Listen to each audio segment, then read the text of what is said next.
백악관이 발칵 뒤집혔습니다. 트럼프 대통령이 일본 특사의 면전에서 서류를 찢으며 소리쳤습니다. 당장 내 눈앞에서 꺼져! 100년간 믿어온 일본의 장인 정신이 사실은 미국을 기만해온 거대한 사기극임이 드러났기 때문입니다. 미 해군이 붕괴 직전까지 몰린 절체절명의 순간 상황을 단숨에 역전시킨 건 한국이 내민 단 하나의 증거였습니다. 오만했던 일본을 7분 만에 침묵시키고 세계 최강 미국마저 한국 앞에 줄쓰게 만든 전율의 반전 드라마. 그 충격적인 진실이 지금 시작됩니다. 새벽 3시 백악관 지하 상황실의 공기는 마치 톱날처럼 날카로웠습니다. 평소 냉정하기로 소문난 제 등줄기에도 식은땀이 흐를 정도였으니까요. 방탄유리 너머로 들려오는 트럼프 대통령의 고함 소리는 과장이 아니라 건물이 흔들릴 만큼 격앙되어 있었습니다. 제독, 당장 내 눈앞에 배를 가져와. 보고서 쪼가리 말고 진짜 배를 내놓으란 말이야. 바닥에는 찢어진 서류 뭉치가 눈처럼 흩날리고 있었고 미 해군 참모총장의 어깨는 죄인처럼 축 처져 있더군요. 저는 묵묵히 제 손에 들린 태블릿 화면을 내려다보았습니다. 그 속에는 빨간색 경고등이 가득 켜진 미 해군 전력 가동률 차트가 떠 있었습니다. 솔직히 말씀드리면 꼴이 우스웠습니다. 세계 최강이라는 미 합중국이 적의 미사일 때문이 아니라 고작 수리할 도크가 없어서 잠수함을 띄우지 못하고 있다니 말입니다. 저는 국방정보국 국장 데이비드 헌터입니다. 사람들은 저를 대통령의 눈이라 부르지만 저는 스스로를 팩트의 청소부라고 정의합니다. 감정이나 의리 따위는 믿지 않습니다. 제게 세상은 오직 숫자와 데이터로만 이루어진 거대한 엑셀 파일일 뿐이죠. 그리고 2025년 12월 제 눈앞의 데이터는 명확하게 하나의 결론을 가리키고 있었습니다. 미국의 조선업은 뇌사 상태다. 2054년까지 66척의 핵잠수함이 필요하지만 지금 우리의 생산 능력은 연간 1.2척. 그나마 있는 배들도 수리순번을 기다리며 항구에서 녹이 쓸어가고 있었습니다. 중국이 붕어빵 찍어내듯 군함을 바다로 밀어넣고 있는 이 시점에 우리는 스스로의 무능함에 발목이 잡혀 익사 직전이었던 겁니다. 참으로 치욕스러운 성적표가 아닐 수 없었습니다. 국장님, 표정이 너무 심각하시군요. 그 소란스러운 와중에도 제 옆자리에 앉은 남자는 지나칠 정도로 태연하더군요. 최고급 이탈리아산 맞춤 정장에 은은하게 풍기는 백단향 향수 냄새. 일본 외무성 특사이자 미쓰비시 중공업의 고문 나카무라 켄이었습니다. 그는 마치 이 상황을 즐기는 관객처럼 여유롭게 몽블랑 만년필을 굴리고 있었습니다. 보시다시피 상황이 좋지 않습니다. 나카무라 씨. 제가 짧게 대답하자 그는 얇은 입술을 비틀어 웃으며 제 귀에 대고 속삭였습니다. 미국은 너무 순진해서 탈입니다. 헌터 국장, 기술은 돈으로 사는 게 아닙니다. 신뢰로 사는 것이죠. 70년 동안 귀국의 뒤를 지켜온 게 누구입니까? 우리 일본 아닙니까? 그의 목소리에는 묘한 자신감과 함께 숨길 수 없는 오만함이 배어 있었습니다. 그는 탁자 위에 놓인 서류 하나를 검지로 톡톡 두드렸습니다. 거기에는 필라델피아 조선소 인수 제안서 하나오션이라는 제목이 선명하게 박혀 있었죠. 나카무라가 혀를 차며 말을 잇더군요. 한국이라니요? 그들은 냄비 같은 민족입니다. 금방 끓어오르지만 금방 식어버리죠. 게다가 보안의식이라고는 찾아볼 수 없는 아마추어들입니다. 그런 자들에게 위대한 미 해군의 심장을 맡기시겠습니까? 그건 고양이에게 생선을 맡기는 꼴입니다. 솔직히 고백하자면 당시 저는 그의 말에 어느 정도 동의하고 있었습니다. 정보국장으로서 제가 가진 데이터 속의 한국은 제조 능력은 뛰어나지만 여전히 검증되지 않은 변방의 파트너에 불과했으니까요. 반면 일본은 로비 자금과 외교적 수사로 자신들을 완벽하게 포장해 두고 있었습니다. 나카무라의 논리는 치밀했습니다. 그는 한국 기업이 들어오면 중국 스파이들이 필라델피아에 들끓을 것이며 미 해군의 기밀이 베이징으로 실시간 전송될 거라는 공포를 심어주었습니다. 펜타곤의 장군들조차 그 보안 공포 앞에서는 이성을 잃고 흔들릴 수밖에 없었죠. 대안이 있습니까? 제가 묻자 나카무라는 기다렸다는 듯 두툼한 파일을 제 앞에 밀어놓았습니다. 저희 미쓰비시가 준비했습니다. 미일 공동기술위원회. 저희의 숙련된 장인들을 파견해드리죠. 물론 비용은 조금 비싸겠지만 안전을 위해서라면 그 정도 보험료는 내셔야 하지 않겠습니까? 그의 제안서를 펼쳐본 저는 미간을 찌푸릴 수밖에 없었습니다. 비용은 한국 제안서의 3배, 납기는 2배나 더 길었습니다. 하지만 보안 완벽 보장이라는 문구가 붉은색 도장처럼 찍혀 있더군요. 효율은 엉망이지만 안전해 보이는 길. 그것이 당시 펜타곤이 원하던 마약 같은 유혹이었습니다. 회의가 잠시 정회된 틈을 타 저는 답답한 마음에 밖으로 나와 담배를 한 대 물었습니다. 워싱턴의 겨울바람이 살을 애는 듯 차가웠습니다. 그때였습니다. 제 개인 단말기로 알 수 없는 발신자의 메시지가 도착한 것은 보안 등급이 가장 높은 회선으로 들어온 그 메시지에는 텍스트 대신 짧은 영상 하나가 첨부되어 있었습니다. 호기심에 파일을 열어본 저는 그 자리에서 쥐고 있던 라이터를 떨어뜨리고 말았습니다. 화면 속 장소는 펜실베이니아주 필라델피아 조선소에 폐쇄된 제3도크였습니다. 잡초가 무성하고 쥐떼가 돌아다니던 그 죽음의 땅이 영상 속에서는 믿을 수 없는 속도로 꿈틀거리고 있었습니다.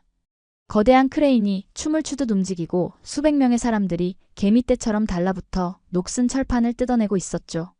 그리고 화면 하단에 적힌 타임스탬프는 놀랍게도 오늘 오전 4시를 가리키고 있었습니다. 이게 가능한 속도인가? 저도 모르게 혼잣말이 튀어나오더군요. 영상 마지막에는 투박한 영어로 쓴 팻말 하나가 클로즈업되었습니다. 우리는 잠들지 않는다. 우리는 만든다. 한화화. 그 순간 등 뒤에서 인기척이 느껴졌습니다. 돌아보니 나카무라가 특유의 뱀 같은 미소를 지으며 서 있었습니다. 헌터 국장, 뭘 그리 재미있게 보십니까? 아, 한국인들이 공사판 벌려놓은 거요? 쯧쯧. 저런 걸 보여주기식 쇼라고 하는 겁니다. 기초 공사도 없이 저렇게 서두르다간 1년도 안 가서 무너질 게 뻔합니다. 조잡하기 짝이 없지 않습니까? 그는 제 어깨에 묻은 먼지를 털어주는 척하며 낮게 읊조렸습니다. 미국은 품위를 지켜야죠. 싸구려 노동력에 현혹되지 마십시오. 저희가 곧 의회의 정식으로 문제를 제기할 생각입니다. 한국의 저 무모한 공사가 환경 규제를 위반했다고 말입니다. 그의 말에서 소름 끼치는 악의가 느껴졌습니다. 단순한 경쟁자가 아니었습니다. 그는 한국이 미국 땅에 발을 붙이는 것 자체를 원천 봉쇄하려는 아주 교활하고 치졸한 사냥꾼이었던 겁니다. 하지만 나카무라는 한 가지 간과하고 있었습니다. 제가 감정보다 데이터를 믿는 사람이라는 사실을 말이죠. 방금 본 영상 속 한국인들의 움직임은 나카무라가 말하는 무질서한 쇼가 아니었습니다. 그건 마치 정밀하게 설계된 시계태엽처럼 소름 돋을 정도로 완벽한 군무였습니다. 저는 주머니 속에서 진동하는 휴대폰을 꽉 쥐었습니다. 아직 펜타곤은 한국을 의심하고 있었고 트럼프 대통령은 분노하고 있었으며 일본은 덫을 놓고 기다리고 있었습니다. 과연 이 아슬아슬한 줄타기에서 한국이라는 변수가 어떤 파장을 일으킬지. 그때까지만 해도 저는 전혀 예상하지 못했습니다. 단지 묘한 기대감이 차가운 가슴 한구석을 덮이기 시작했다는 것, 그것 하나만은 분명했죠. 나카무라가 복도 저편으로 사라지며 남긴 그 비릿한 미소는 제 뇌리에 꽤나 불쾌한 잔상을 남겼습니다. 마치 사냥감을 앞둔 맹수가 입맛을 다시는 듯한 표정이었으니까요. 저는 찝찝한 기분을 떨쳐내려는 듯 고개를 세차게 젓고는 다시 백악관 상황실의 육중한 문을 밀고 들어갔습니다. 방 안의 공기는 아까보다 더 차갑게 가라앉아 있었습니다. 정면의 대형 스크린에는 미인도 태평양 사령부가 준비한 워게임 시뮬레이션 코드명 레드스톰이 돌아가고 있더군요. 2026년 대만 해협에서 중국과의 우발적 충돌을 가정한 시나리오였습니다. 결과가 나왔습니다. 해군 참모총장의 목소리는 갈라져 있었습니다. 스크린 위로 중국군들이 미군들을 순식간에 포위에 들어가는 모습이 적나라하게 펼쳐졌습니다. 결과는 참담했습니다. 개전 72시간 만에 미 7함대 괴멸. 원인은 단순했습니다. 전선에 투입되어야 할 핵잠수함의 40%가 수리되기를 위해 항구에 묶여 있었기 때문입니다. 트럼프 대통령은 아무 말 없이 화면을 응시하고 있었습니다. 그 침묵이 고함보다 더 무섭다는 걸 참모들은 본능적으로 알고 있었죠. 볼펜 굴러가는 소리조차 들리지 않는 정막 속에서 대통령이 천천히 입을 열더군요. 그래서 이게 너희가 말하는 세계 최강의 성적표인가? 그의 시선이 제독들을 하나하나 훑고 지나갔습니다. 돈이 부족해서? 아니지. 내가 국방 예산을 역대 최고로 올려줬잖아. 기술이 없어서? 천만의 말씀. 문제는 너희가 게을러 터졌다는 거야. 배를 고치라고 줬더니 3년째 도크에 처박아두고 칠만하고 있어? 이게 펜타곤이야? 아니면 페인트 가게야? 격노한 대통령이 테이블을 내려치자 커피잔이 달그락거리며 춤을 췄습니다. 바로 그때 펜타곤 내 대표적인 지일파로 불리는 스미스 차관보가 조심스럽게 말을 꺼냈습니다. 대통령님, 현실적인 대안은 역시 일본뿐입니다. 미쓰비시 중공업은 이미 요코스카 기지에서 미군 함정을 수리한 경험이 있습니다. 그들에게 전권을 위임하면 비록 비용은 좀 들더라도 확실한 보안과 품질을 보장받을 수 있습니다. 또 일본. 지겹지도 않은지 그 레퍼토리는 질기게도 반복되더군요. 나카무라가 뿌려놓은 로비의 씨앗이 펜타곤 깊숙이 뿌리내리고 있다는 증거였습니다. 스미스 차관보는 덧붙여 말했습니다.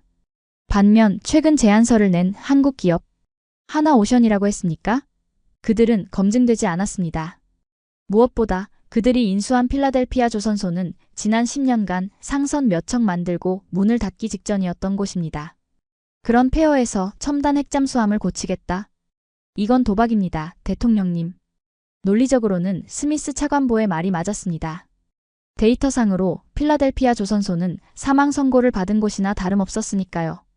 하지만 제 주머니 속 휴대폰은 아까 본 그 짧은 영상 때문에 뜨겁게 달아올라 있었습니다. 우리는 잠들지 않는다던 그 투박한 팻말이 자꾸만 눈에 밟혔던 겁니다. 저는 조용히 손을 들어 발언권을 얻었습니다. 대통령님, 정보국장 데이비드 헌터입니다. 팩트 하나만 체크하겠습니다.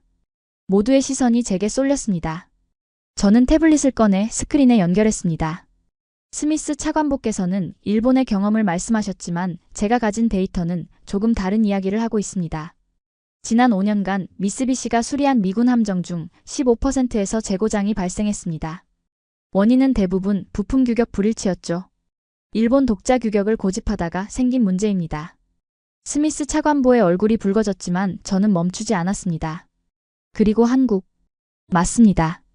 그들은 미 해군 함정을 다뤄본 경험이 적습니다. 하지만 세계 상선 시장 점유율 1위, LNG 운반선 기술 독점, 무엇보다 납기 준수율 99.9%. 이게 그들의 성적표입니다. 우리가 필요한 건 경험 많은 노인입니까? 아니면 빠르고 정확한 젊은 피입니까? 회의실이 술렁거렸습니다. 제 발언은 펜타곤의 불문율을 깨는 것이었으니까요. 일본은 안전하고 한국은 불안하다는 그 오래된 고정관념에 균열을 낸 겁니다. 트럼프 대통령이 흥미롭다는 듯 턱을 괴더군요. 헌터, 그래서 자네 생각은 뭔가? 한국 놈들에게 맡기면 3일 만에 끝난다는 시뮬레이션이라도 있나? 아직은 없습니다. 하지만 저는 잠시 망설였습니다. 나카무라가 보여준 자신감, 그리고 그 뒤에 숨겨진 묘한 조바심. 제 본능이 경고하고 있었습니다. 일본이 저토록 필사적으로 한국을 막으려는 데에는 우리가 모르는 진짜 이유가 있을 것이라고 말입니다. 직접 확인해보고 싶습니다. 보고서나 로비스트의 혀놀림 말고 제 눈으로 팩트를 보고 싶습니다. 마침 하나오션 측에서 내일 필라델피아 조선소 현장을 공개한다고 합니다. 제가 가서 검증하겠습니다. 만약 그들이 사기꾼이라면 제가 직접 계약서를 찢어버리고 오겠습니다. 스미스 차관보가 즉각 반발했습니다. 국장, 자네 지금 제정신인가? 정보국장이 고작 조선소 먼지 구덩이에 가겠다고? 그건 펜타곤의 수치야. 게다가 그곳은 지금 보안 등급도 없는 민간구역이라고. 그렇기에 더더욱 가야죠. 보안 등급이 없는데 어떻게 핵잠수함을 맡깁니까? 제 눈으로 그들의 보안 시스템, 공정, 그리고 그 자신감의 실체를 까발려 보겠습니다. 제 단호한 태도에 트럼프 대통령이 책상을 탁 치며 일어났습니다. 좋아. 헌터가 간다. 단 조건이 있어. 그는 저를 손가락으로 가리키며 으름장을 놓았습니다. 일주일이야. 일주일 안에 필라델피아 조선소가 우리 잠수함을 받을 준비가 됐는지 아니면 그냥 고철 처리장인지 결판을 내서 보고해. 만약 한국 놈들이 뻥카를 친 거라면 자네가 책임지고 그들의 제안서를 내 벽난로 땔감으로 써버려. 명심하겠습니다. 회의가 끝나고 밖으로 나왔을 때 워싱턴의 하늘은 잿빛으로 흐려져 있었습니다. 저는 곧바로 펜타곤 지하 주차장으로 향하지 않고 제 사무실로 돌아와 문을 걸어 잠갔습니다. 그리고는 아까 받은 그 영상의 메타데이터를 분석하기 시작했습니다. 전송 위치, PA, 필라델피아 해군 조선소. 촬영 기기, 미등록 보안캠. 조작된 영상은 아니었습니다. 하지만 영상 속의 속도는 상식 밖이었습니다. 사람이 아니라 기계가, 아니 기계라기보다는 마치 살아있는 유기체처럼 조선소가 움직이고 있었으니까요. 저는 책상 한 구석에 처박혀 있던 하나오션 인수계획서를 다시 꺼내 펼쳤습니다. 빽빽한 텍스트 사이로 붉은 펜으로 밑줄 쳐진 문장이 눈에 들어오더군요. 프로젝트 2025, 우리는 미국을 돕는 것이 아니다. 미국의 조선업을 재건하는 것이다. 오만하거나 혹은 미쳤거나 둘 중 하나였습니다. 저는 인터폰을 눌러 비서에게 지시했습니다. 지금 당장 필라델피아행 헬기를 준비해. 그리고 내 신분을 숨길 수 있는 방문자 패스를 하나 만들어두고. 공식 방문이 아니야. 잠입이다. 나카무라가 알면 기절초풍할 노릇이겠죠. 저는 양복 재킷을 벗어던지고 옷장에 걸려있던 낡은 필드 재킷을 꺼내 입었습니다. 워싱턴의 엘리트 정보국장이 아니라 까칠한 현장 감사가 되어 그들의 민낯을 볼 작정이었습니다. 만약 그곳에서 제가 본 것이 거짓이라면 저는 가차없이 한국을 매장시킬 겁니다. 하지만 만약 그 영상이 진실이라면 문득 나카무라가 왜 그렇게 저를 막아세웠는지 알 것 같더군요. 놈은 두려웠던 겁니다. 100년 된 일본의 간판이 한국이라는 신흥 강자에게 뜯겨나가는 그 순간이 올까봐 말입니다. 헬기장으로 향하는 제 발걸음이 빨라졌습니다. 심장이 불규칙하게 뛰기 시작했습니다. 이건 단순한 출장이 아니었습니다. 거대한 거짓과 진실이 충돌하는 그라운드 제로로 들어가는 첫걸음이었으니까요. 가자, 팩트를 확인하러. 워싱턴의 스카이라인이 헬기의 창문 너머로 멀어지는 것을 보며 저는 헤드셋을 고쳐 썼습니다. 로터의 굉음이 제 고막을 때리고 있었지만 머릿속은 온통 나카무라가 던진 경고의 말들로 가득 차 있었죠. 보여주기식 쇼, 기초공사 없는 사상누각. 과연 그럴까요? 40분 남짓 비행했을까? 펜실베이니아주의 젖줄인 델라웨어 강이 검푸른 뱀처럼 굽이치는 모습이 보였습니다. 그리고 그 끝자락 한때 민주주의의 병기고라 불렸으나 지금은 녹슨 고철들의 무덤이 되어버린 필라델피아 해군 조선소가 눈에 들어오더군요. 하늘에서 내려다본 풍경은 처참했습니다. 텅 빈 도크들은 마치 거대한 짐승의 흉곽처럼 앙상한 뼈대를 드러내고 있었고 곳곳에 방치된 크레인은 유령처럼 서 있었습니다. 이곳이 바로 미 해군의 자존심이 무너져 내린 현장이었습니다. 그런데 말입니다. 그 죽음의 땅 한가운데 유독 이질적인 공간이 하나 보였습니다. 제3도크. 하나오션이 인수했다는 바로 그 구역이었습니다. 잿빛 폐허 속에서 그곳만이 기이할 정도로 환하게 빛나고 있었습니다. 마치 죽어가는 심장에 강제로 박아넣은 최신형 심박동기처럼 그곳은 맹렬하게 박동하고 있었습니다. 헬기가 착륙하자마자 저는 신분을 감추기 위해 외부 안전 컨설턴트라는 가짜 명찰을 목에 걸었습니다. 헌터 국장이 아닌 까다로운 감사가 되어 그들의 허점을 찾아낼 작정이었으니까요. 헬기장에는 낡은 지프차 한 대가 대기하고 있었는데 운전석에 앉은 늙은 백인 남자가 저를 보며 씩 웃더군요. 안전점검 나오셨어? 꽉 잡으시오. 여기 한국 양반들은 속도 위반이 일상이니까. 그의 이름은 제임스. 필리 조선소에서 30년을 일하다가 해고당했던 전형적인 러스트 벨트의 노동자였습니다. 차가 도크를 향해 달리는 동안 저는 창밖 풍경에서 눈을 뗄 수 없었습니다.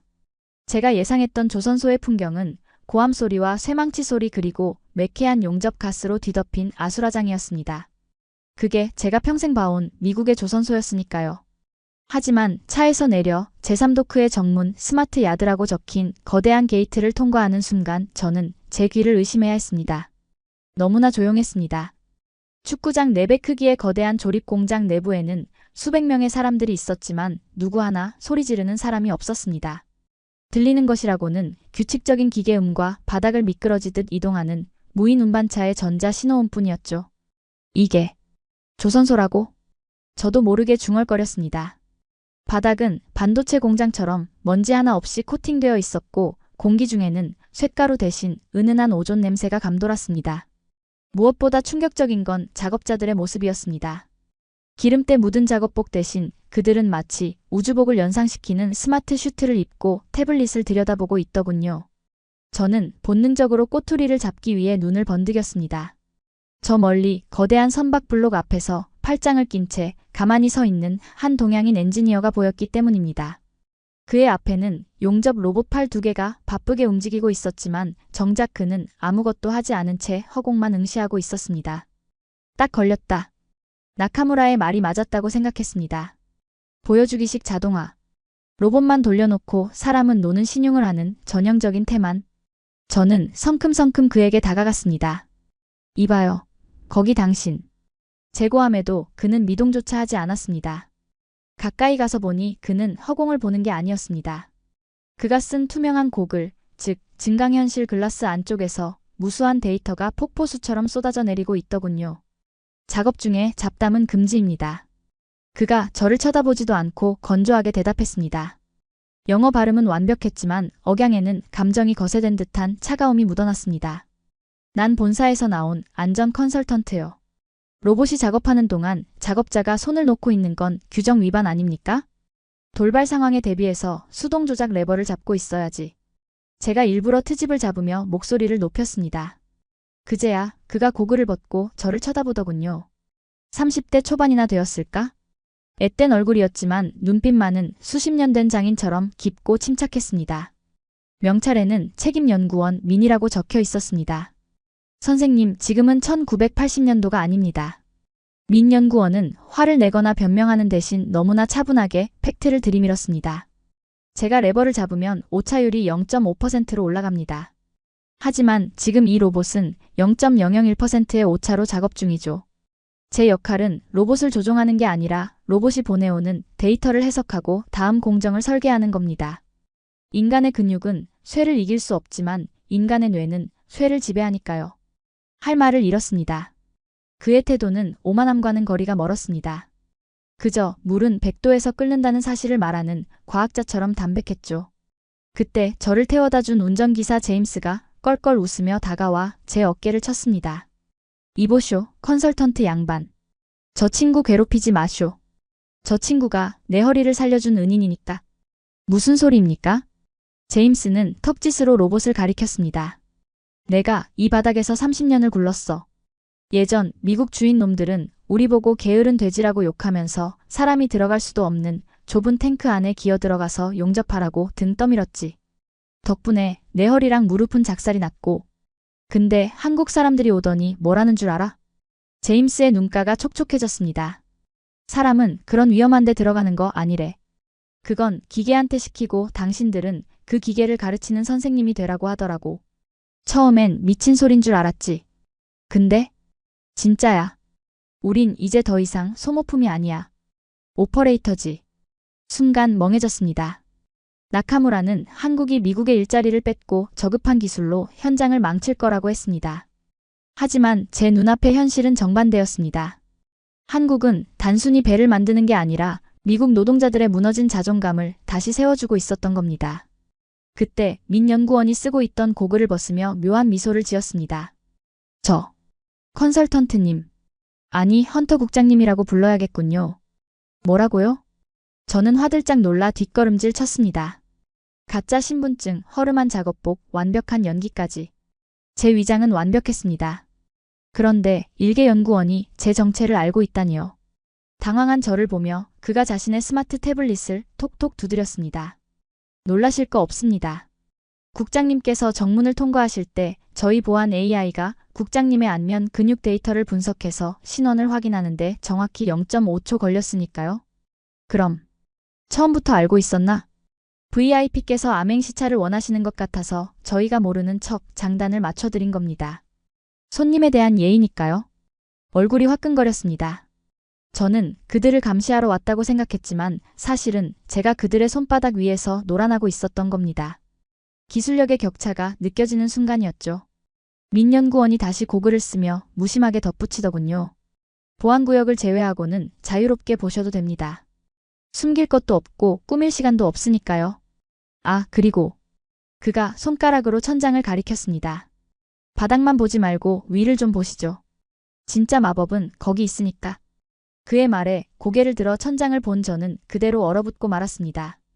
공장 천장에 설치된 수십 개의 레일 위로 거대한 거미처럼 생긴 로봇들이 쉴 새 없이 움직이고 있었습니다. 그것들은 단순한 운송 장비가 아니었습니다.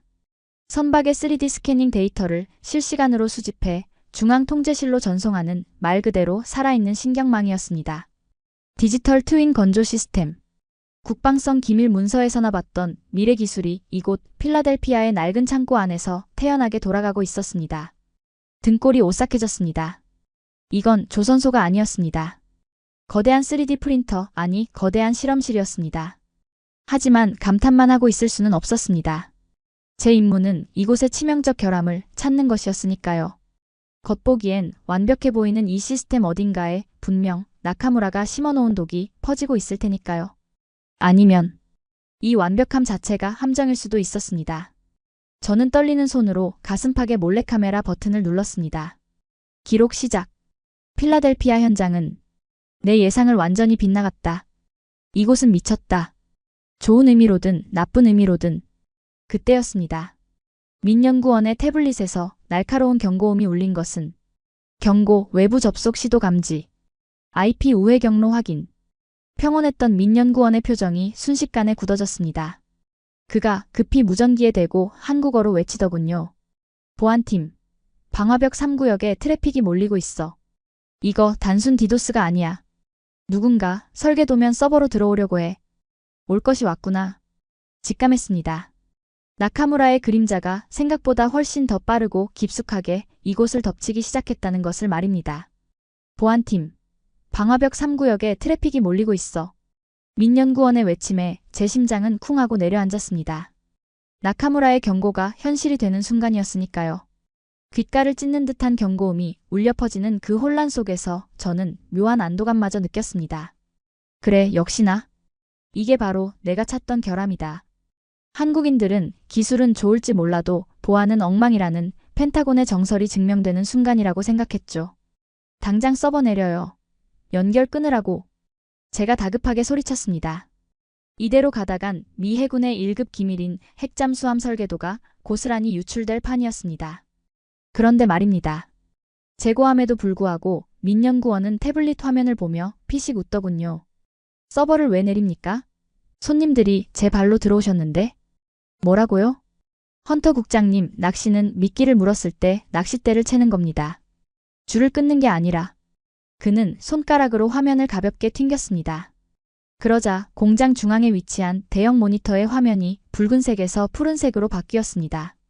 그리고 믿을 수 없는 광경이 펼쳐졌습니다. 해킹을 시도한 공격자의 IP 경로가 실시간으로 역추적되어 지도 위에 그려지고 있었던 겁니다. 경유지는 홍콩, 싱가포르, 그리고 최종 목적지는 도쿄 치요다구의 한 오피스텔. 어설프네요. 양자 암호 난수표를 뚫으려고 1990년식 디도스 공격을 하다니.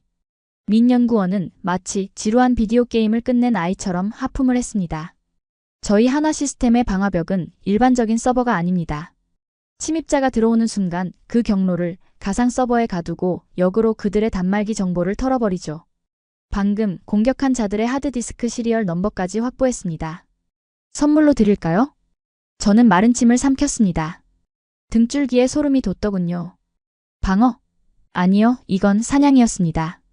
미국 정보국도 며칠이 걸리는 역추적을 이들은 단 0.02초 만에 자동화 시스템으로 끝내버린 겁니다. 저는 애써 태어난 척하며 물었습니다. 이런 시스템이 원래 설치되어 있었습니까? 인수하자마자 가장 먼저 한 게 통신망 교체였습니다. 보안이 뚫리면 기술도 없으니까요. 그의 담담한 대답에 저는 할 말을 잃었습니다.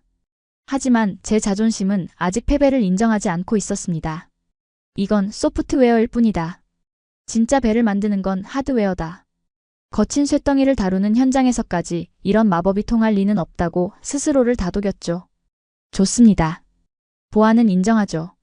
하지만 4개월 납기? 그건 물리적으로 불가능합니다. 현장으로 가봅시다. 당신네들의 그 로봇이 얼마나 대단한지 봐야겠으니까. 우리는 공장 안쪽 메가블록 조립구역으로 이동했습니다. 그리고 그곳에서 저는 제 상식이 산산조각 나는 소리를 들어야 했습니다. 제 눈앞에는 아파트 5층 높이의 거대한 잠수함 선체 블록이 공중에 매달려 있었습니다. 보통의 미국 조선소라면 이 거대한 쇳덩이 주변에 비계를 설치하고 수십 명의 용접공이 매달려 위태롭게 작업을 해야 했습니다. 불꽃이 튀고 추락사고가 빈번한 제가 아는 그 지옥 같은 현장 말입니다. 하지만 이곳은 달랐습니다.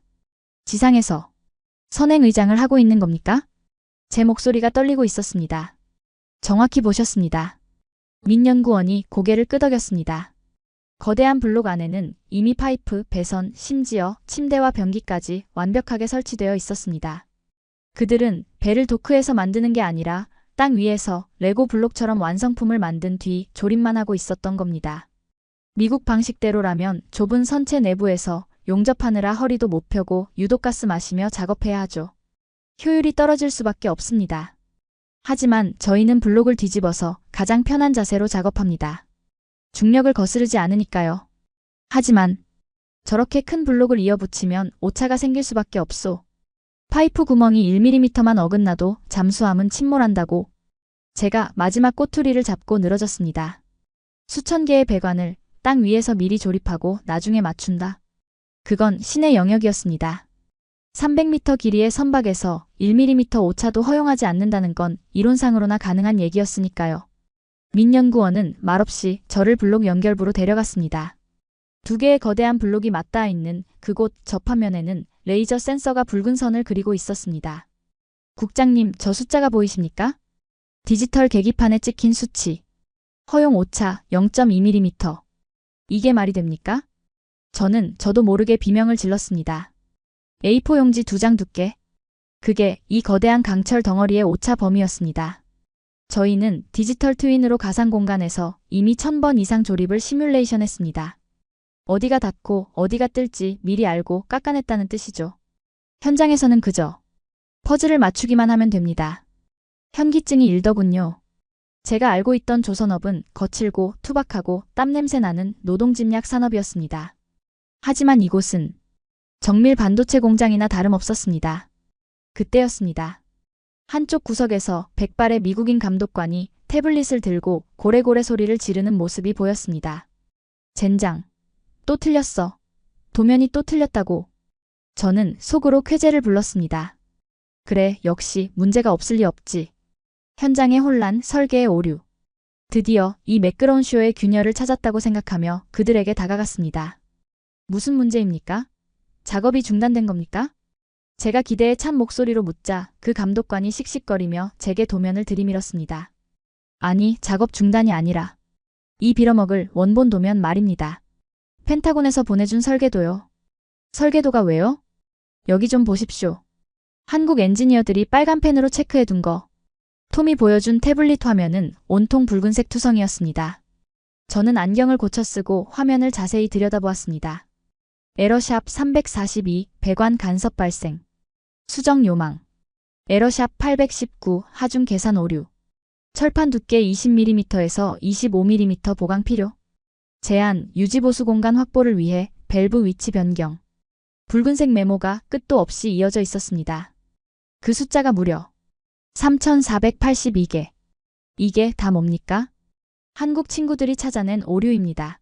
우리가 10년 전에 설계한 버지니아급 잠수함 도면 말입니다. 우리는 그동안 이 오류도 모르고 억지로 끼워 맞추느라 망치질을 해댔던 겁니다. 그러니 배가 맨날 고장나죠. 톰은 분노가 아닌 경이로움의 참표정으로 고개를 저었습니다. 근데 이 한국 사람들은 도면을 받자마자 AI로 스캔하더니 하루 만에 이 오류들을 다 잡아냈습니다. 심지어 해결책까지 다 그려놨어요. 우리가 할 일은 그냥 이 수정본대로 조립하는 것뿐입니다. 덕분에 3주 걸릴 배관 작업을 오늘 오전 3시간 만에 끝냈습니다. 이게 말이 됩니까? 저는 할 말을 잃고 멍하니 붉은색으로 난도질 당한 도면을 바라보았습니다. 그것은 단순한 설계도가 아니었습니다. 지난 수십 년간 나태함에 빠져있던 미 해군의 치부이자 미국 제조업의 몰락을 증명하는 진단서였습니다. 그리고 그 진단서를 써내려간 건 우리가 하청업체라고 무시했던 한국의 엔지니어들이었습니다. 부정하고 싶으시겠죠? 어느새 다가온 민 연구원이 나지막이 말했습니다. 미국의 자존심이 상하실 겁니다. 하지만 국장님, 저희는 미국을 비웃으러 온 게 아닙니다. 고쳐드리러 온 겁니다. 의사가 환자의 환부를 도려내듯 저희는 비효율을 도려내고 있을 뿐입니다. 저는 떨리는 손으로 넥타이를 느슨하게 풀었습니다. 숨이 막혀왔습니다. 인정하기 싫었습니다. 저들이 쓰는 장비, 저들이 쓰는 소프트웨어, 심지어 저들이 마시는 커피 믹스까지. 모든 것이 낯설고 두려웠습니다. 하지만 제 눈앞의 데이터는 잔인할 정도로 명확했습니다. 이곳 필라델피아는 더 이상 미국의 땅이 아니었습니다. 이곳은 이미 미래였습니다. 아직 놀라시긴 이릅니다. 민 연구원이 저를 공장 가장 깊숙한 곳 자재 창고로 안내했습니다. 창고 문이 열리는 순간 저는 또 한 번 제 눈을 의심해야 했습니다. 보통의 조선소 자재 창고는 온갖 부품이 산더미처럼 쌓여있는 미로입니다. 부품 하나를 찾으려면 반나절이 걸리죠. 하지만 이곳은 텅 비어 있었습니다. 부품은? 자재는 어디 있습니까? 설마 재고도 없이 공사를 하는 겁니까? 재고는 비용입니다. 민연구원이 벽면에 대형 스크린을 가리켰습니다. 저희는 적시 생산 시스템을 씁니다. 오늘 오후 2시에 필요한 엔진 부품은 정확히 오후 1시 30분에 트럭으로 도착합니다. 한국에서 비행기로 그리고 트럭으로. 오차는 10분 내외입니다. 스크린에는 전 세계 지도가 펼쳐져 있었고 수천 개의 선이 한국의 부산항과 인천공항에서 이곳 필라델피아로 연결되어 있었습니다. 그 선들은 마치 살아있는 핏줄처럼 펄떡이며 미국의 심장으로 수혈을 하고 있었습니다. 나카무라 씨가 그랬죠? 한국은 공급망이 불안하다고. 천만의 말씀입니다. 저희에게는 한화라는 거대한 생태계가 있습니다. 철강은 포스코, 엔진은 한화 엔진, 레이더는 한화 시스템. 우리는 남의 것을 빌려 쓰지 않습니다. 우리가 만듭니다. 압도적이었습니다. 나카무라가 말했던 신뢰와 전통? 그딴 건 이 거대한 시스템 앞에서 한낱 말장난에 불과했습니다. 저는 주머니 속에서 담배를 꺼내려다 멈칫했습니다. 이곳의 공기는 너무나 깨끗했고 시스템은 너무나 완벽해서 제가 담배 연기를 뿜는 것조차 오염이 될 것 같다는 말도 안 되는 위축감이 들었기 때문입니다. 부정의 단계는 끝났습니다. 이제 인정해야 했습니다. 우리는 틀렸고 그들이 옳았습니다. 아니, 정확히 말하면 우리는 낡았고 그들은 진화했습니다. 하지만 제 머릿속 한 구석에서는 여전히 경고등이 울리고 있었습니다. 이렇게 완벽할 리가 없다. 세상에 완벽한 범죄가 없듯 완벽한 기술도 없다. 분명 어딘가에 치명적인 약점이 있을 것이다. 나는 그걸 찾아야 한다. 그래야 미국의 자존심을 조금이라도 지킬 수 있다. 민연구원. 제 목소리는 갈라져 있었습니다. 다 좋은데? 한 가지 빠진 게 있군요. 말씀하시죠. 이 모든 건 기계의 이야기입니다. 하지만 전쟁은 사람이 합니다. 당신네 그 잘난 로봇들이 과연 예측 불가능한 전시 상황에서도 돌아갈까요? 해킹이 아니라 물리적인 타격이나 전력 차단 같은 극한 상황 말입니다. 저는 마지막 카드를 던졌습니다. 시스템 의존도가 높을수록 시스템이 붕괴되었을 때의 리스크는 크다는 점을 파고든 겁니다. 민연구원은 잠시 침묵하더군요. 그의 눈동자가 처음으로 흔들리는 것처럼 보였습니다. 아, 드디어 약점을 찾았구나 싶었던 찰나 그가 조용히 웃으며 대답했습니다. 그래서 준비했습니다. 3구역 아날로그 벙커로 모시겠습니다. 아날로그 벙커? 저희는 기계만 믿지 않습니다. 최악의 상황, 즉 모든 전기가 끊기고 모든 로봇이 멈췄을 때? 그때 배를 움직이는 건 결국 사람의 손이니까요. 그가 안내한 곳은 최첨단 공장 구석에 있는 낡은 컨테이너 박스였습니다. 그 문을 여는 순간 저는 그날 하루 종일 느꼈던 것과는 전혀 다른 종류의 전율을 느껴야 했습니다. 그곳에는 디지털 트윈도 로봇도 없었습니다. 대신 땀에 젖은 러닝셔츠를 입은 한국인 기술자들과 미국인 노동자들이 머리를 맞대고 쭈그리고 앉아 손으로 도면을 그리고 있었습니다. 기름 냄새, 땀 냄새, 그리고 거친 숨소리. 이건 저희가 미국 분들에게 전수하고 있는 건 로봇 조작법만이 아닙니다. 민연구원의 목소리가 진지하게 가라앉았습니다. 손끝의 감각, 쇠가 우는 소리를 듣는 법, 그리고 끝까지 포기하지 않는 깡. 기계가 멈추면 저희는 망치를 들고라도 배를 고칠 겁니다. 그게 한국조선업이 세계 1위인 진짜 이유입니다. 망치로 머리를 얻어맞은 기분이었습니다. 첨단 기술로 압도하고 아날로그 감성으로 확인 사살을 하다니. 저는 그제야 인정할 수밖에 없었습니다. 나카무라는 틀렸습니다. 이들은 냄비처럼 금방 식는 민족이 아니었습니다. 이들은 펄펄 끓는 용광로 그 자체였습니다. 아날로그 벙커에서 느꼈던 뜨거운 전율이 채 가시기도 전이었습니다. 민연구원은 저를 다시 밖으로 이끌더군요. 그의 표정은 방금 전까지 보여주던 기술자의 자부심과는 사뭇 다른 무겁고 비장한 기색이 역력했습니다. 국장님, 이제 기술 검증은 끝났습니다. 하지만 진짜 보여드려야 할 건 따로 있습니다. 따로 있다니요? 저희가 필리조선소를 인수하고 서버를 복구하던 중 아주 흥미로운, 아니 경악스러운 데이터 하나를 발견했습니다. 나카무라 씨가 왜 그렇게 필사적으로 국장님의 방문을 막으려 했는지 그 이유가 담긴 물건이죠. 그는 저를 조선소 본관 최상층 CEO 집무실로 안내했습니다. 창문 너머로 필라델피아의 전경이 한눈에 들어오는 그곳에는 육중한 티타늄 금고 하나가 덩그러니 놓여 있었습니다. 민 연구원이 생체 인식을 통과하자 금고 문이 묵직한 소리를 내며 열렸습니다. 그 안에는 화려한 보석이나 현금이 아닌 낡은 외장 하드디스크 하나가 들어있더군요. 이건 미쓰비시 중공업이 지난 10년간 이 조선소를 위탁 운영할 때 남긴 블랙박스입니다. 놈들은 철수하면서 서버를 포맷했다고 보고했지만 저희 복구팀이 지워진 로그 파일들을 살려냈습니다. 민 연구원은 하드디스크를 제 태블릿에 연결했습니다. 화면에 수백 개의 폴더가 떴는데 그중 가장 눈에 띄는 파일명은 프로젝트 캐시 카우였습니다. 제목부터가 불길하기 짝이 없었죠. 읽어보시죠. 특히 2023년 5월 12일자 기술 이사의 업무 일지를. 저는 떨리는 손으로 파일을 터치했습니다. 암호화가 풀리며 일본어로 된 문서가 드러났고 제 태블릿의 번역기가 실시간으로 텍스트를 변환해 주었습니다. 저도 모르게 소리내어 그 내용을 읽어내려갔습니다. 수신 도쿄 본사 전략기획실. 참조 나카무라 켄 고문. 내용 버지니아급 잠수함의 냉각 펌프 균열 문제 보고. 현황 미 해군 측 설계 오류로 인해 냉각수 파이프에 미세 균열이 지속적으로 발생함. 이를 근본적으로 해결하려면 파이프 소재를 티타늄 합금으로 교체해야 함. 여기까지는 문제가 없었습니다.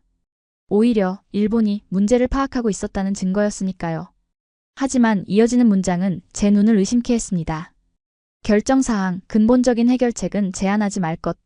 대신 기존 방식대로 용접 보강만 수행할 것. 그래야 6개월마다 재수리 비용을 청구할 수 있음.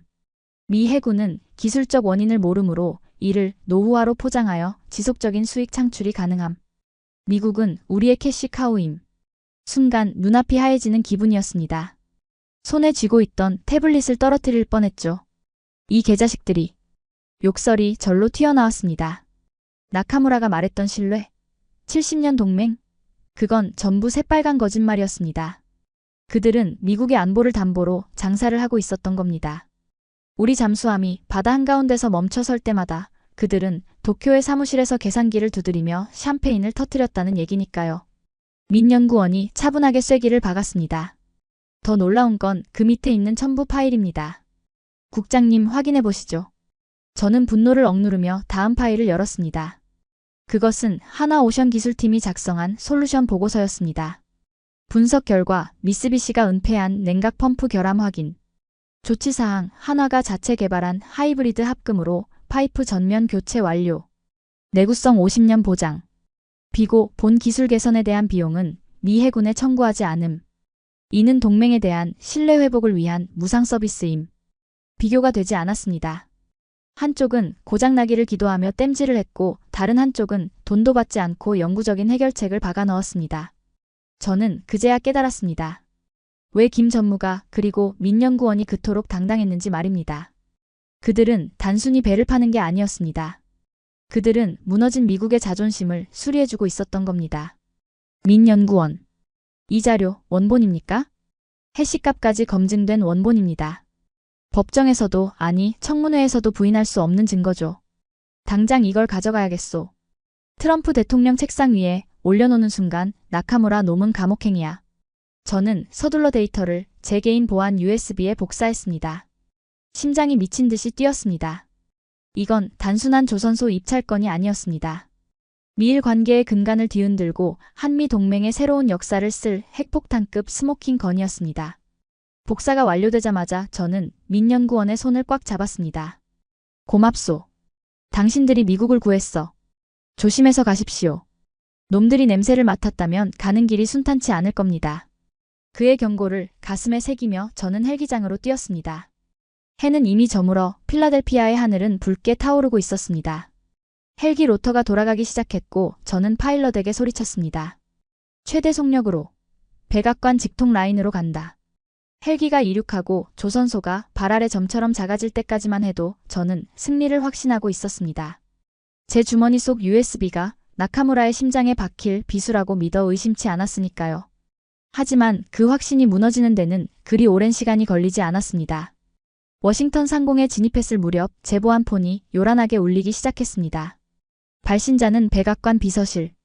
저는 회심의 미소를 지으며 통화 버튼을 눌렀습니다. 국장입니다. 대통령님께 보고드릴 긴급 사안이. 데이비드 헌터. 지금 즉시 귀관의 모든 직무 권한이 정지되었다. 수화기 너머에서 들려온 것은 트럼프 대통령의 목소리가 아니었습니다. 펜타곤 내 대표적인 친일파 스미스 차관보의 차가운 음성이었죠. 뭐라고? 스미스, 자네 지금 무슨 소리를 하는 건가? 자네에 대한 내부 감사가 시작됐네. 혐의는 국가기밀 유출 및 수뢰. 자네 계좌에서 출처 불명의 자금 50만 달러가 발견됐어. 송금처는 한국의 페이퍼 컴퍼니 더군. 이런 미친. 그건 조작이야. 나카무라 짓이지? 놈이 파놓은 함정이라고. 제가 고함을 쳤지만 스미스 차관보는 무미건조하게 말을 이었습니다. 변명은 조사실에서 하게. 지금 자네 헬기의 착륙 허가가 취소됐네. 랭글리 공군기지로 기수를 돌려. 헌병대가 대기 중이다. 전화가 끊겼습니다. 동시에 헬기 조종석의 무전기에서도 다급한 교신음이 터져 나오더군요. 여기는 워싱턴 관제탑. 식별번호 DIA-01 귀관은 항로를 이탈했다. 즉시 랭글리로 회항하라. 불응시 요격하겠다. 창밖을 내다보니 칠흑 같은 어둠 속에서 F-16 전투기 2대가 애프터버너를 켜고 제 헬기 양옆으로 따라붙고 있었습니다. 요격? 아군 정보국장에게 전투기를 띄워? 이건 단순한 감사가 아니었습니다. 입을 막겠다는 명백한 살해 위협이었습니다. 국장님, 어떡합니까? 레이더에 라곤 경고등이 떴습니다. 파일럿이 공포에 질려 소리쳤습니다. 저는 주머니 속 USB를 꽉 쥐었습니다. 이 안에 담긴 진실이 밝혀지면 나카무라는 끝장입니다. 하지만 그 전에 제가 먼저 사회적으로, 아니 물리적으로 매장당할 판이었습니다. 놈들은 빨랐습니다. 제가 필라델피아에서 감탄하고 있는 동안 그들은 워싱턴에서 제목을 조를 올가미를 완성해 놓은 겁니다. 이대로 랭글리로 가면 뺏긴다. USB도, 내 명예도, 그리고 미국의 미래도 선택해야 했습니다. 순순히 잡혀가서 조작된 증거 앞에 무릎 꿇을 것인가, 아니면 목숨을 걸고 탈출하여 진실을 터뜨릴 것인가. 저는 조종사의 어깨를 낚아채며 명령했습니다. 통신 꺼. 그리고 저공비행으로 델라웨어 강을 따라간다. 네. 그러다 격추됩니다. 쏘지 못해. 여기는 민간인 거주구역 상공이야. 놈들도 워싱턴 한복판에서 정보국장을 격추시키진 못해. 랭글리가 아니라 네 개인 안전가옥으로 간다. 5분 안에 따돌려. 헬기가 급선회하며 빌딩 숲 사이로 곤두박질 쳤습니다. 중력 가속도가 온몸을 짓누르는 고통 속에서도 저는 이를 악물고 나카무라의 얼굴을 떠올렸습니다. 그래, 해보자 이거지? 누가 먼저 죽나 한번 해보자고. 전쟁은 시작되었습니다. 이제부터는 데이터 싸움이 아니었습니다. 피가 튀고 살이 찢기는 진짜 진흙탕 싸움이 막을 올린 겁니다. 꽉 잡으세요. 충격에 대비해. 파일럿의 비명과 동시에 헬기가 요란한 굉음을 내며 지상으로 곤두박질 쳤습니다. 빌딩 숲 사이를 위태롭게 빠져나온 기체는 델라웨어 강변에 버려진 폐차장 공터에 거칠게 내려앉았습니다. 로터가 바닥을 긁으며 튀는 불꽃이 칠흑 같은 어둠을 찢어놓았고 제 몸은 안전벨트가 끊어질 듯한 충격에 앞으로 튕겨나갔습니다. 국장님, 죄송합니다. 저는 더 이상은 못 갑니다. 여기서 잡히면 군사재판입니다. 창백하게 질린 파일럿은 저를 내려놓자마자 도망치듯 다시 이륙해버렸습니다. 거센 비바람 속에 홀로 남겨진 저는 젖은 낙엽처럼 바들바들 떨고 있는 제 손을 내려다보았습니다. 미 합중국 정보국장이라는 직함이 이 낡은 폐차장 고철보다 못한 신세가 되는 건 한순간이더군요. 저는 옷깃을 세우고 어둠 속으로 뛰었습니다. 놈들의 추격조가 도착하기까지 남은 시간은 기껏해야 20분. 저는 기억을 더듬어 폐차장 외곽 허름한 모텔, 제가 정보국 초년생 시절 비밀 안전가옥으로 쓰던 곳으로 숨어들었습니다. 곰팡이 냄새가 진동하는 좁은 방에 들어서자마자 저는 벽에 걸린 낡은 TV를 켰습니다. 긴급 속보입니다. 펜타곤이 데이비드 헌터 정보국장을 국가반역 혐의로 수배했습니다. 그는 한국 기업으로부터 거액의 뇌물을 받고 1급 군사 기밀을 넘긴 혐의를 받고 있습니다. 화면 속 앵커의 목소리는 단호했습니다. 제 사진 옆에는 수배 중이라는 붉은 자막이 박혀 있더군요. 스미스와 나카무라, 놈들은 정말이지 철두철미했습니다. 제 계좌, 제 명예, 제 인생을 송두리째 난도질해 놓고 저를 파렴치한 매국노로 만들어버린 겁니다. 저는 주머니에서 보안 폰을 꺼냈지만 화면에는 서비스 거부, 계정 삭제됨이라는 문구만 떴습니다. 트럼프 대통령에게 연락할 길도, 펜타곤에 내 사람들에게 도움을 청할 길도 모두 끊겼습니다. 완벽한 고립. 세상 모든 것이 저를 향해 총구를 겨누고 있는 기분이었습니다. 끝났어. 다 끝났다고. 절망감이 목을 조여왔습니다. 주머니 속 USB가 묵직하게 느껴졌지만 무용지물이었습니다. 제가 잡히는 순간 이 USB는 증거물이 아니라 훔친 기밀로 둔갑할 테니까요. 차라리 이걸 강물에 던져버리고 어디론가 숨어버릴까 하는 비겁한 생각이 스쳐 지나갔습니다. 그때였습니다. 젖은 재킷 안주머니에서 툭 하고 무언가가 떨어졌습니다. 필라델피아 조선소를 떠나기 직전 민 연구원이 혹시 몰라 챙겨드린다며 건네주었던 예비 데이터 칩이었습니다. 저는 지푸라기라도 잡는 심정으로 방구석에 있던 낡은 노트북에 그 칩을 꽂았습니다. 화면이 깜빡이더니 폴더 하나가 열렸습니다. 폴더명은 기록 숨겨진 72시간. 나카무라의 비리를 담은 문서 파일이 아니었습니다. 그것은 조선소 내부 CCTV와 작업자들의 바디캠 영상을 편집한 10GB 분량의 비디오 로그였습니다. 이게 뭐지? 저는 무심코 첫 번째 영상을 재생했습니다. 그리고 그 순간 저는 숨을 쉴 수가 없었습니다. 화면 속 날짜는 3일 전. 트럼프 대통령이 6개월 데드라인을 선언하기 직전의 주말이었습니다. 장소는 필라델피아 제3도크의 지하 잠수함의 벨러스트 탱크 내부였습니다. 그곳은 스마트 야드의 화려함과는 거리가 먼 지옥 그 자체였습니다. 성인 남성 한 명이 겨우 기어갈 수 있는 좁고 어두운 통로. 바닥에는 썩은 진흙과 기름이 무릎까지 차올라 있었고 유독가스 경보기가 시끄럽게 울리고 있었습니다. 그 악취나는 어둠 속에서 대여섯 명의 사람들이 엎드려서 무언가를 하고 있었습니다. 그들은 로봇이 아니었습니다. 한국인 엔지니어들이었습니다. 김 부장님, 산소 농도가 18% 밑으로 떨어졌습니다. 나가셔야 합니다. 바디캠을 찬 누군가가 다급하게 외쳤지만 화면 속의 중년 남성은 고개를 저으며 손에 든 스크래퍼로 녹슨 철판을 미친 듯이 긁어내고 있었습니다. 안 돼. 여기 크랙을 못 찾으면 로봇이 용접을 못해. 센서가 오작동한다고. 이대로 덮으면 배 또 고장나. 하지만 이러다 쓰러지십니다. 야, 이 새끼야. 우리가 왜 여기까지 왔는데? 미국 놈들이 우리 보고 기술 없다고 무시했잖아. 쪽발이 놈들이 우리더러 삼류라고 비웃었잖아. 여기서 포기하면 우리 후배들은 평생 하청업체 소리 들으며 살아야 돼. 알았어? 김 부장의 목소리는 절규에 가까웠습니다. 그의 장갑은 이미 찢어져 있었고 손가락 마디마디에서는 붉은 피가 배어나와 검은 기름과 섞이고 있었습니다. 그는 피 묻은 손으로 철판을 문지르고 또 문질렀습니다. 0.1mm의 균열이라도 찾아내기 위해 그는 자신의 살을 깎아내고 있었던 겁니다. 다음 영상은 더 충격적이었습니다. 새벽 4시 모두가 잠든 시각. 한 젊은 연구원이 로봇팔을 붙잡고 울고 있었습니다. 아까 저에게 차분하게 팩트를 설명하던 민 연구원이었습니다. 제발, 제발 한 번만 더. 오차율 잡아야 해. 제발. 그는 코피가 터져 인중이 붉게 물든 줄도 모르고 밤새도록 코딩을 수정하고 있었습니다. 그의 책상 옆에는 다 마신 에너지 드링크 캔이 산더미처럼 쌓여 있었고 쪽잠을 잔 흔적이 역력한 침낭이 구겨져 있더군요. 저는 그제야 깨달았습니다. 제가 낮에 보았던 그 깨끗하고 완벽한 스마트 야드. 0.0001%의 오차도 허용하지 않는다는 그 디지털 트윈. 그것은 하늘에서 뚝 떨어진 마법이 아니었습니다. 그것은 보이지 않는 곳에서 피와 땀 그리고 뼈를 갈아 넣은 수백 명의 한국인들이 만들어낸 도끼의 결정체였습니다. 그들은 단순히 돈을 벌기 위해 온 게 아니었습니다. 그들에게 이 프로젝트는 전쟁이었습니다.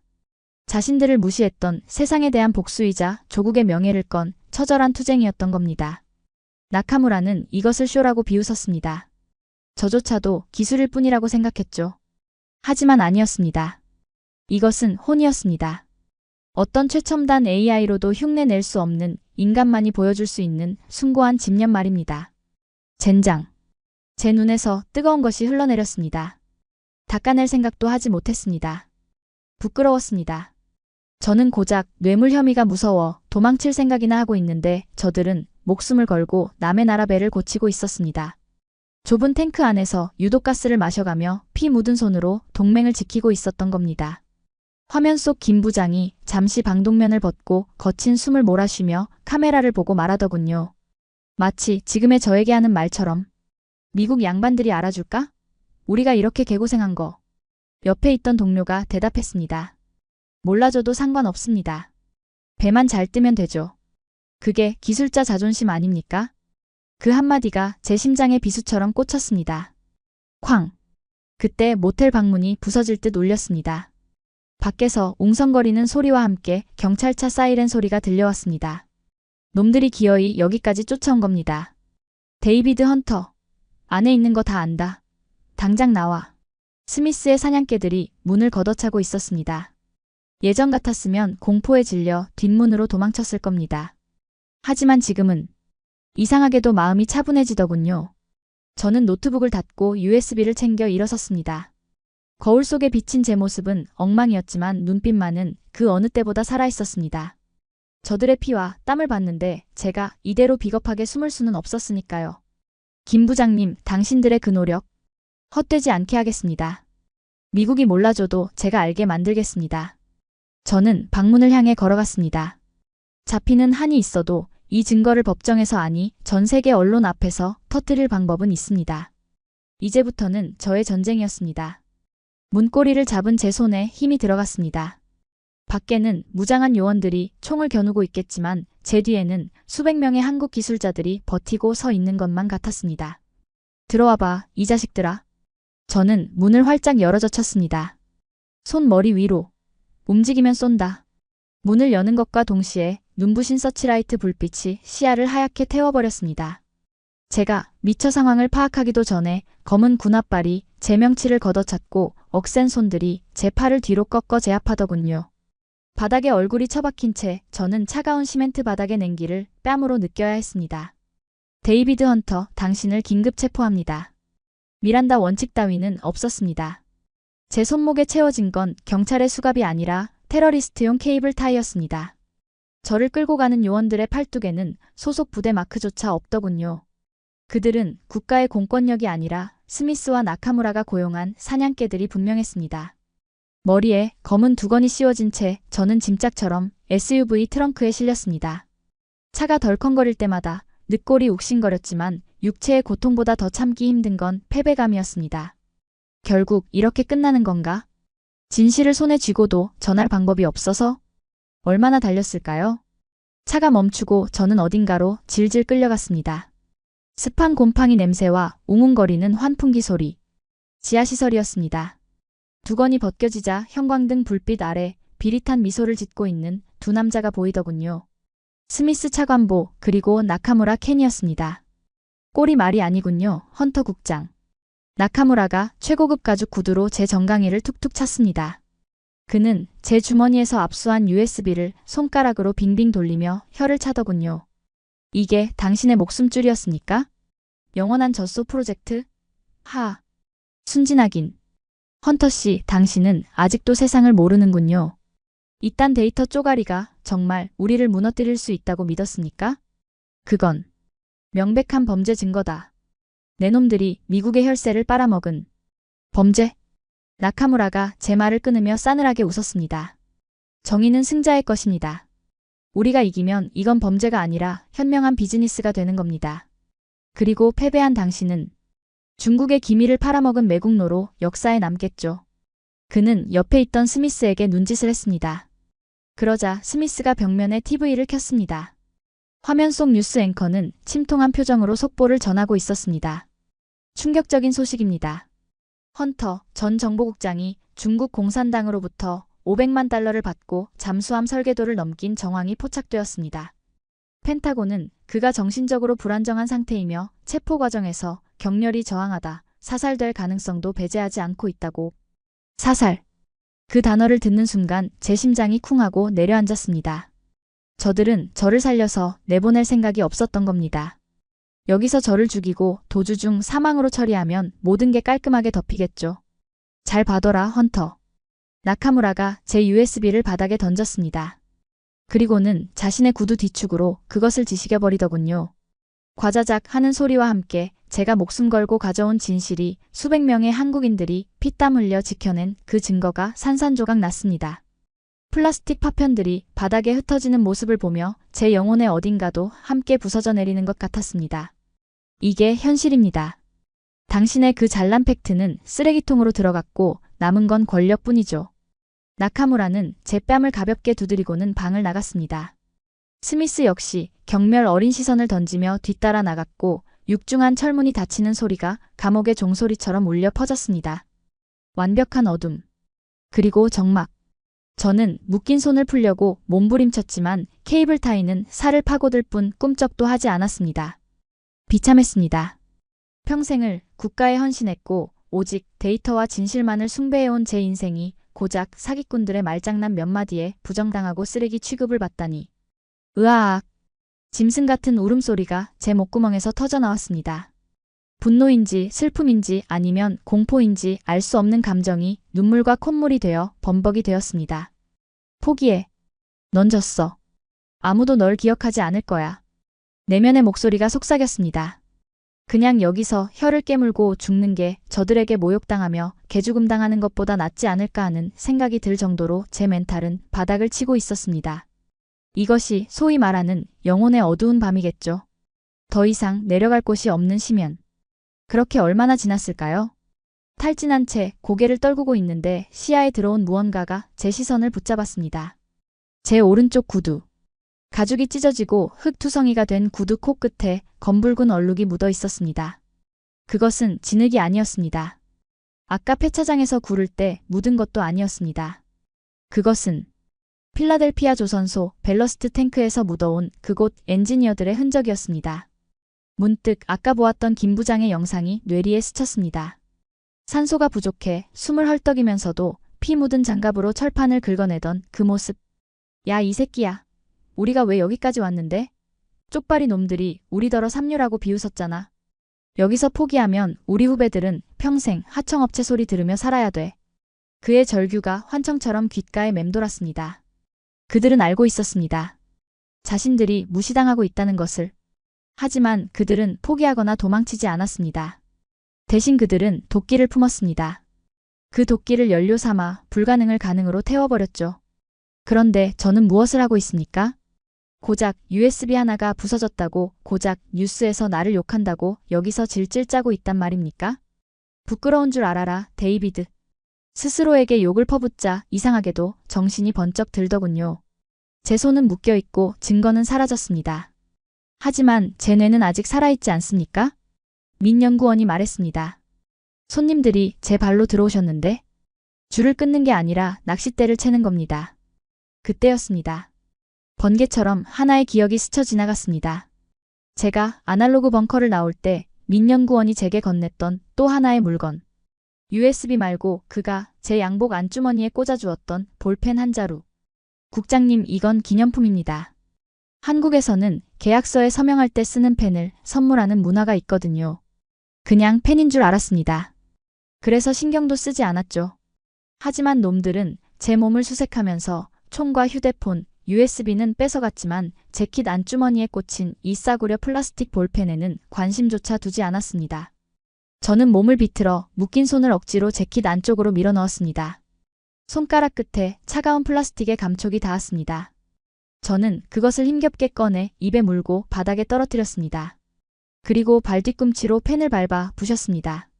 빠각 하는 소리와 함께 펜이 두 동강 나고 그 안에서 아주 작은 손톱만한 금속 칩이 튀어나왔습니다. 마이크로 SD카드. 민 연구원의 목소리가 다시 들리는 듯 했습니다. 혹시 몰라 챙겨드립니다. 이건 원본 데이터가 아닙니다. 이건 트리거입니다. 그제야 기억났습니다. 민 연구원은 해킹을 역추적할 때 놈들의 서버에 선물을 심어놨다고 했죠. 이 칩은 데이터 저장소가 아니라 그 심어둔 선물을 폭발시키는 기폭제였던 겁니다. 이 칩을 네트워크에 연결하기만 하면 됩니다.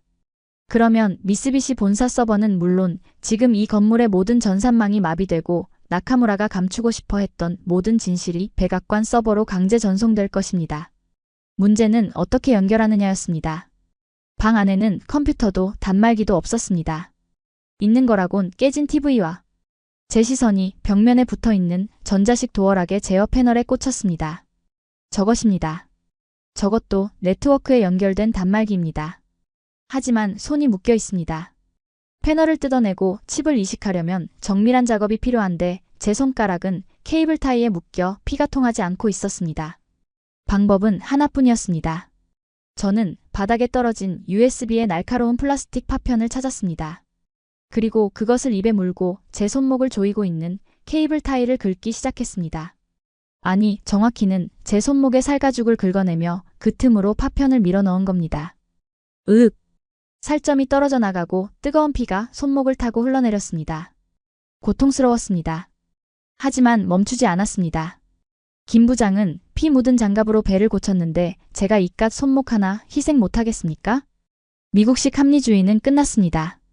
지금부터는 한국식 깡으로 싸울 차례였습니다. 기다려라, 나카무라. 네가 부순 건 USB가 아니라 내 인내심의 마지막 브레이크였다. 서걱 서걱. 살을 베는 소리와 함께 케이블 타이의 한쪽이 조금씩 찢어지기 시작했습니다. 제 눈빛은 더 이상 패배자의 것이 아니었습니다. 어둠 속에서 번뜩이는 야수의 눈, 바로 그것이었죠. 크윽.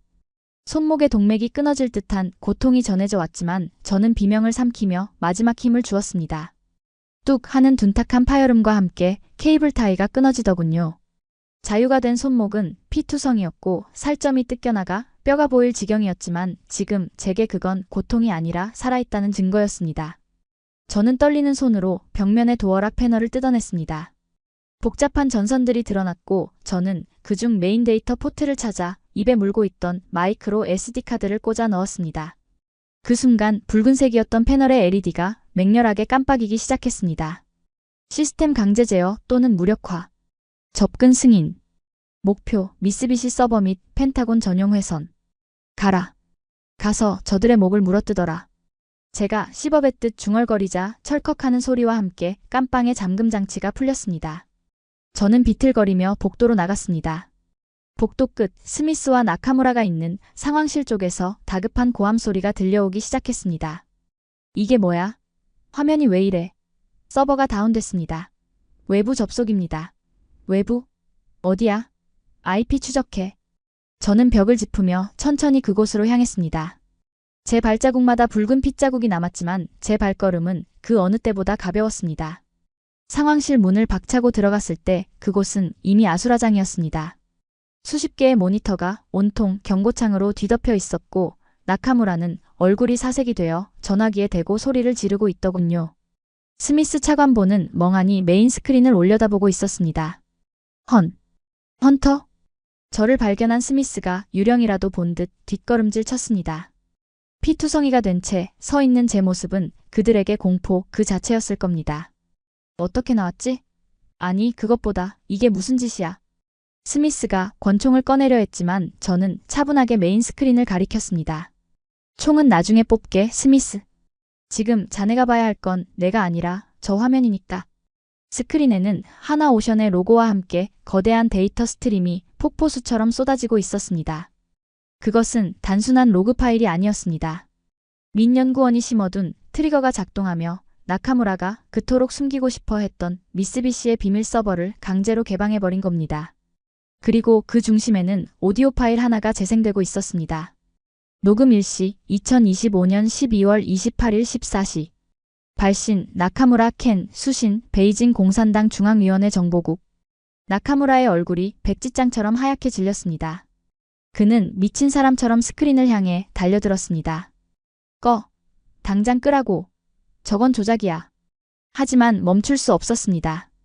스피커를 통해 흘러나온 것은 너무나도 선명한 나카무라 본인의 목소리였으니까요. 걱정 마십시오. 헌터 국장은 오늘 밤 제거됩니다. 필라델피아 조선소는 다시 미쓰비시가 가져올 겁니다. 그러면 약속하신 대로 미 해군 차세대 잠수함의 설계도를 넘겨드리겠습니다. 미국 놈들은 멍청해서 우리가 부품을 바꿔치기해도 모를 겁니다. 정막. 방금 전까지 시끄럽던 상황실에 죽음 같은 침묵이 내려앉았습니다. 스미스 차관보의 손에서 권총이 힘없이 바닥으로 떨어졌습니다. 나카무라. 이게 사실인가? 스미스가 떨리는 목소리로 물었습니다. 그는 친일파였지만 그래도 미 합중국의 관료였습니다. 로비는 받아도 매국은 할 수 없는 자였죠. 나카무라는 입술을 파르르 떨며 뒷걸음질 쳤습니다. 아니야.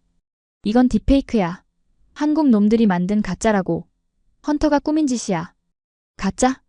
제가 피 묻은 손으로 제 재킷 안주머니에서 부러진 볼펜의 잔해를 꺼내 책상 위에 던졌습니다. 이봐, 나카무라. 자네는 실수를 했어. 한국인들을 냄비라고 무시했지? 하지만 그들은 자네가 생각하는 것보다 훨씬 집요해. 자네가 우리 시스템에 침투하려고 보낸 해커들. 민연구원이 그들의 PC에 역으로 빨대를 꽂아놨더군. 방금 들은 녹음 파일은 자네가 고용한 해커의 노트북에서 실시간으로 가져온 거야. 이럴 수는 없어. 고작 조선소 놈들이. 나카무라가 다리에 힘이 풀린 듯 주저앉았습니다. 그의 오만했던 눈동자는 초점을 잃고 흔들리고 있었습니다. 100년을 이어온 일본의 로비 제국이 한국의 엔지니어 한 명이 심어둔 작은 코드 한 줄에 의해 무너져 내리는 순간이었습니다. 그때 상황실의 붉은 전화기가 요란하게 울리기 시작했습니다. 백악관 한라인. 스미스 차관보는 전화를 받을 엄두조차 내지 못하고 저를 바라보더군요. 저는 천천히 걸어가 수화기를 들었습니다. 헌터입니다. 수화기 너머에서는 익숙한 그리고 끓어오르는 용암 같은 목소리가 들려왔습니다. 데이비드, 지금 내 모니터에 뜨는 저게 다 사실인가? 트럼프 대통령이었습니다. 민연구원의 트리거는 이곳뿐만 아니라 펜타곤과 백악관의 서버까지 동시에 연동시켜버린 겁니다. 예, 대통령님. 나카무라가 중국에 팔아넘기려던 기밀 문서 그리고 제 누명을 입증할 증거들입니다. 팩트입니다. 스미스 바꿔. 저는 스미스에게 수화기를 넘겼습니다. 전화를 받은 스미스의 얼굴은 흑빛으로 변해가더군요. 수화기 너머의 고함 소리가 얼마나 큰지 제 귀에까지 생생하게 들릴 정도였습니다. 당장 그 일본 스파이놈 체포해. 그리고 너도 옷 벗고 대기해. 내 당장 FBI를 보낼 테니까. 네. 대통령님. 그게 아니라. 스미스는 변명조차 하지 못하고 전화를 떨구었습니다. 곧이어 건물 밖에서 요란한 사이렌 소리가 들려왔고 상황실 문이 부서져라 열리며 FBI 전술팀이 들이닥쳤습니다. 나카무라 켄. 당신을 간첩 혐의 및 살인 미수 혐의로 긴급 체포한다. 요원들이 나카무라를 바닥에 짓누르고 수갑을 채웠습니다. 아까 저에게 채워졌던 그 차가운 금속이 이제는 주인을 찾아간 셈이죠. 나카무라는 끌려나가면서도 악을 썼습니다. 이건 모함이야. 내가 누군지 알아? 미일 동맹을 깰 셈이야? 미국은 일본 없이는 아무것도 못해. 너희는 결국 우리한테 무릎 꿇게 될 거야. 그의 발악을 지켜보던 제가 다가가 그의 귀에 대고 나직하게 속삭였습니다. 틀렸어, 나카무라. 미국은 이제 혼자가 아니야. 우리에겐 진짜 친구가 생겼거든. 실력 있고 입 무겁고 무엇보다 깡이 있는 친구 말이야. 나카무라의 눈이 경악으로 크게 뜨였습니다. 그는 더 이상 아무 말도 하지 못하고 짐승처럼 질질 끌려나갔습니다. 스미스 차관보 역시 고개를 푹 숙인 채 연행되었고요. 상황실에는 저와 FBI 팀장 그리고 멍하니 서 있는 나카무라의 부하 직원들만 남았습니다. 팀장이 제 손목의 상처를 보고 놀라서 구급상자를 가져오려 했지만 저는 손을 들어 제지했습니다. 괜찮습니다. 이건 훈장 같은 거니까요. 저는 창가로 걸어갔습니다. 동이 터오고 있었습니다. 워싱턴의 하늘이 붉게 물들어가고 저 멀리 포토맥 강이 햇살을 받아 반짝이더군요. 주머니에서 진동이 느껴졌습니다. 놈들에게 뺏겼다가 다시 되찾은 제 보안폰이었습니다. 발신자는 하나오션 민연구원. 저는 피 묻은 손으로 통화 버튼을 눌렀습니다. 민연구원 보고 있나? 수화기 너머에서 덤덤하면서도 따뜻한 목소리가 들려왔습니다. 예, 국장님. 뉴스 보고 있습니다. 아주 화려하게 터뜨리셨더군요. 손목은 좀 괜찮으십니까? 덕분에 자네가 준 볼펜 아주 유용하게 썼네. 비록 부러뜨리긴 했지만 괜찮습니다. 어차피 계약서는 볼펜이 아니라 실내로 쓰는 거니까요. 배는 예정대로 4개월 뒤에 출항합니다. 국장님도 오실 거죠? 물론이지. 내 눈으로 직접 봐야겠어. 그 기적의 배가 바다를 가르는 모습을. 전화를 끊고 저는 깊은 숨을 들이마셨습니다. 폐부 깊숙이 들어오는 공기가 그 어느 때보다 상쾌했습니다. 어제까지만 해도 저는 데이터를 믿는 냉혈한이었습니다. 하지만 오늘 저는 알게 되었습니다. 세상에는 데이터로 측정할 수 없는 힘이 있다는 것을. 그것은 누군가를 위해 기꺼이 자신의 손을 더럽히는 희생, 그리고 불가능 앞에서도 결코 물러서지 않는 한국인들의 뜨거운 혼이었습니다. 미국은 살았습니다. 아니, 미국은 다시 태어났습니다. 대한민국이라는 가장 강력한 엔진을 장착하고 말입니다. 전화를 끊고 멍하니 창밖을 바라보는데 포토맥강 너머로 붉은 태양이 솟아오르고 있었습니다. 어젯밤의 그 광기 어린 추격전과 총성은 마치 먼 옛날의 일처럼 아득하게 느껴지더군요. 제 손목에는 붕대가 감겨있고 재킷 주머니에는 부러진 볼펜 조각이 남아있었지만 제 마음은 그 어느 때보다 평온했습니다. 워싱턴의 아침은 분주했습니다. 뉴스에서는 나카무라의 체포 소식과 함께 미 행정부가 한미조선 동맹을 공식 선포했다는 속보가 쉴 새 없이 흘러나오고 있었죠. 거리는 어제와 똑같이 바쁘게 돌아가고 있었지만 적어도 제 눈에 비친 세상의 풍경은 완전히 달라져 있었습니다. 저는 커피를 한 잔 들고 국방정보국 제 사무실로 돌아왔습니다. 주인 일은 책상 위에는 여전히 산더미 같은 서류들이 쌓여 있었는데 그중 맨 위에 놓인 사진 한 장이 제 시선을 붙잡더군요. 방금 전 민연구원이 국장님께 가장 먼저 보여드리고 싶었습니다. 라는 메시지와 함께 보내온 필라델피아 조선소의 오늘 아침 풍경이었습니다. 사진 속 풍경은 경이로웠습니다. 불과 며칠 전까지만 해도 녹슨 유령 도시 같았던 그곳, 쥐떼가 돌아다니고 적막만이 감돌던 제3도크가 지금은 생명력 넘치는 거대한 심장으로 변해 있었습니다. 수백 명의 미국 노동자들이 파란색 안전모를 쓰고 활짝 웃으며 엄지를 치켜 세우고 있었고 그들 사이사이에는 땀에 젖은 작업복을 입은 한국인 엔지니어들이 섞여 있었습니다. 피부색도 언어도 달랐지만 그들의 눈빛만은 전후의 그것처럼 닮아 있더군요. 서로의 어깨를 두드리며 도면을 확인하는 그들의 모습에서 저는 나카무라가 그토록 비웃었던 냄비 근성이 아닌 쇠보다 단단하게 결속된 강철 같은 유대를 보았습니다. 그리고 그 사진의 가장 높은 곳, 거대한 골리앗 크레인 꼭대기에는 두 개의 깃발이 나란히 휘날리고 있었습니다. 미국의 성조기 그리고 대한민국의 태극기. 바람에 힘차게 펄럭이는 그 두 깃발을 보고 있자니 가슴 한구석이 묵직해지더군요. 우리가 그토록 오랫동안 찾아 헤맸던 진정한 파트너가 사실은 가장 가까운 곳에서 묵묵히 우리를 기다리고 있었다는 사실을 뒤늦게 깨달았기 때문입니다. 우리는 그동안 너무 오만했습니다. 돈이면 기술을 살 수 있다고 믿었고 계약서 한 장이면 동맹이 유지된다고 착각했습니다. 일본의 화려한 로비와 달콤한 말에 취해 정작 우리의 배를 고치기 위해 피땀 흘리는 한국인들의 거친 손을 외면해왔으니까요. 하지만 이제는 압니다. 진정한 동맹은 화려한 만찬장에서 샴페인을 터뜨릴 때가 아니라 기름 냄새 진동하는 좁은 밸러스트 탱크 안에서 서로의 땀 냄새를 맡으며 완성된다는 것을 말입니다. 저는 책상 서랍을 열어 낡고 부서진 그 볼펜 조각을 소중하게 넣었습니다. 비록 플라스틱 껍데기는 부서졌지만 그 안에 담겨있던 진심이라는 데이터는 영원히 제 가슴 속에 남을 테니까요. 국장님, 백악관에서 호출입니다. 대통령께서 찾으십니다. 비서의 목소리에 저는 자리에서 일어났습니다. 옷매무새를 다듬고 창문에 비친 제 얼굴을 보니 며칠 밤을 새워 퀭하긴 했지만 눈빛만은 20대 신임 요원 시절처럼 빛나고 있었습니다. 이제 저는 대통령께 가서 보고할 겁니다. 더 이상 우려 섞인 보고서가 아닌 확신에 찬 희망을 말이죠. 미 해군은 더 이상 종이 호랑이가 아닙니다. 우리의 등 뒤에는 세계 최고의 기술과 깡을 가진 대한민국이라는 든든한 형제가 버티고 서 있으니까요. 필라델피아에서 들려오는 망치 소리가 여기까지 들리는 듯합니다. 그것은 단순히 배를 고치는 소리가 아닙니다. 무너져가던 미국의 자존심을 다시 세우는 소리이자 새로운 역사가 시작되는 웅장한 서곡입니다. 워싱턴에서 저는 감히 단언합니다. 세계의 바다는 다시 우리의 것입니다. 오늘 이야기 어떠셨습니까? 미국의 심장부에서 벌어진 이 숨막히는 첩보전과 반전 드라마. 오만했던 일본의 코를 납작하게 누르고 실력 하나로 세계 최강 미국의 존경을 받아낸 우리 한국인들의 이야기가 가슴 벅차게 다가오지 않으셨나요?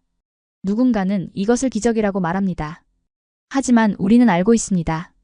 이것은 기적이 아니라 보이지 않는 곳에서 피와 땀을 흘린 우리 기술자들의 정당한 대가라는 것을 말이죠.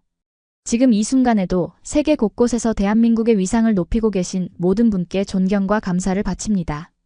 여러분의 뜨거운 응원 댓글은 영상을 만드는 데 큰 힘이 됩니다. 저는 다음 시간에도 가슴 뜨거워지는 이야기로 다시 찾아오겠습니다.